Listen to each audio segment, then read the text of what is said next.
saludo a la admirada Nancy Flores. Te mando un abrazo, Nancy, ¿cómo estás? Muy bien, Vicente, muchas gracias por la invitación. Un abrazo también a ti, a tu audiencia.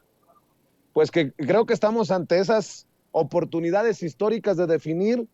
quién está y de qué lado con esta supuesta defensa al INE y por el otro lado el apoyo a la reforma electoral del gobierno del presidente Andrés Manuel López Obrador, Nancy. Así es, Vicente, y sobre todo pues decir que este modelo electoral pues nunca realmente ha garantizado primero ser realmente ciudadano y segundo que no se cometan fraudes electorales. Si tú ves la historia, pues se suponía que el IFE estaba ciudadanizado a partir de pues esta transición que ocurrió en 2000 con la llegada de Vicente Fox al poder y pues se decía que en aquella ocasión todavía ha estado garantizado. La verdad es que no, estos dos fraudes electorales, porque esos son cuando se emplean recursos ilegales, no puede considerarse una elección limpia y también una elección libre. Y en el caso de esta elección de 2000, pues están dos ejemplos. Amigos de Fox, que quedó totalmente impune en el sentido de que solamente se aplicó una multa irrisoria, y lo mismo en el caso del Pemex Gate, el primero, amigos de Fox, pues beneficiando a quien llegó a la presidencia de la República con una cantidad multimillonaria de recursos ilegales obtenidos del sector privado, digamos, de este poder fáctico, que es el poder económico que encumbró a este presidente salido, no hay que olvidarlo, de la transnacional Coca-Cola, y que lo único que hizo fue convertirse en un gerente de nuestro país, como si nuestro país fuera una empresa en vez de, digamos, de conducir a un Estado-nación. Y en el caso del Pemex Gate, pues no hay que olvidar que el Partido Revolucionario Institucional destinó más de 1.500 millones de pesos a la campaña de Francisco Labastida, quien pues era el candidato presidencial de aquel momento, y también se multó a el PRI, pero esto no significa que se haya roto la impunidad. No vimos nunca a los actores más importantes, como fue en su momento el propio Vicente Fox o incluso Marta Sagún, en la cárcel por este fraude electoral, ni tampoco vimos del lado del PRI a quienes dirigían a ese partido, ni al propio Francisco Labastida, ni siquiera a Carlos Romero de Champs o a sus acompañantes en la cárcel. Pues eso no puede considerarse como que no haya impunidad porque se aplicaron multas irrisorias, no, por supuesto que no, eso no es justicia. Y menos para un país que padeció los 12 años de panismo. Después vemos el caso de las elecciones de 2006, pues abiertamente los dados cargados, el propio Vicente Fox diciendo pues que él había cargado los dados a favor de Felipe Calderón Hinojosa para que no llegara el ahora presidente de la República, Andrés Manuel López Obrador. No hay que olvidar que en aquella elección de 2006, a pesar del conflicto de interés, el IFE ciudadano, ese IFE que nos tratan de vender como si hubiera sido la panacea desde aquellos años, pues permitió que la empresa del cuñado del que fue presidente de la República, Felipe Calderón Hinojosa, Hildebrando Zavala, pues fuera la que contaba electrónicamente los votos, o sea, ni más ni menos desde donde se cometió este fraude, pues desde esta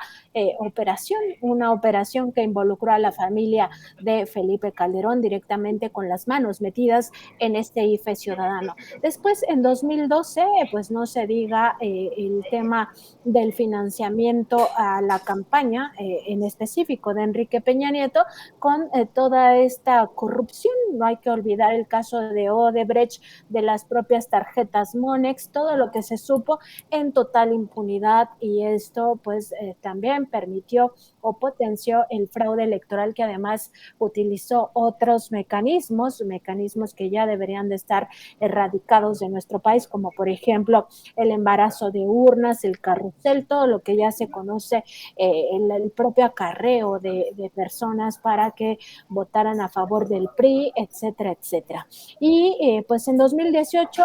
ahora resulta que el INE hizo su parte. Pues no hay que olvidar, Vicente, también que en 2018 nosotros en Contralínea documentamos cómo incluso este instituto utilizó una dirección fantasma para supuestamente recolectar el voto extranjero. El voto extranjero se destinaba a una dirección que no existía. De ese tamaño estaban las irregularidades en el Instituto Nacional Electoral en la elección de 2018. Digamos, ¿qué fue lo distinto o por qué ya no pudieron imponernos a un candidato que pudiera haber sido Ricardo Anaya o que pudiera haber sido el priista José Antonio Meade? Pues digamos que lo que ocurrió es que el presidente, entonces presidente Peña Nieto, ya se había convertido, como él mismo se lo confesó al primer mandatario mexicano, en el payaso de las cachetadas de este sector económico. Así lo trataron y así se sentía él mismo, y entonces ya no pactó con los empresarios el fraude electoral y ya no les alcanzó porque la gente estaba harta de lo que veníamos viviendo en aquellos con un país totalmente lacerado por la violencia que generó el gobierno de Felipe Calderón Hinojosa con su supuesta guerra contra el narcotráfico, y veníamos muy lacerados también por la corrupción de los gobiernos, todos los gobiernos que habían antecedido al actual gobierno del presidente López Obrador. Entonces la gente harta salió masivamente a las urnas y ya no había manera, o sea, realmente incluso los propios cálculos de estos empresarios era que ya no había manera de engañar nuevamente a la población o de robarnos en la cara otra elección de esta naturaleza. Digamos que el análisis que existía en ese momento es que estallarían ya algunas revueltas sociales en ciertos sectores de la sociedad. Ya había un descontento a tal grado de pues incluso pensar en que la única vía para un cambio en este país eran las armas. Entonces ya no hubo manera de que aplicaran un nuevo fraude electoral. Entonces, ¿de qué INE o de qué IFE nos hablan cuando dicen que defienden la democracia? No, en realidad ellos defienden un sistema que les permitió durante muchos años imponernos a presidentes de la República, a gobernadores con ciertas características que beneficiaran a esa élite económica sobre todo. ¿Y eso qué significó para nuestro país? Significó un baño de sangre permanente, significó gobiernos autoritarios, porque no hay que olvidar la guerra sucia del Partido Revolucionario Institucional en el poder, y tampoco hay que olvidar todos los muertos, todos los desaparecidos, todas las víctimas generadas por el calderonato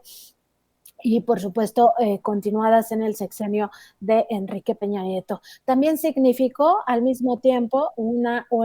estela de corrupción impresionante, la entrega de áreas estratégicas a la iniciativa privada vía las privatizaciones masivas de los bienes públicos, significó un saqueo brutal de todos los recursos de este país, y al mismo tiempo que quienes se beneficiaban pues era esta cúpula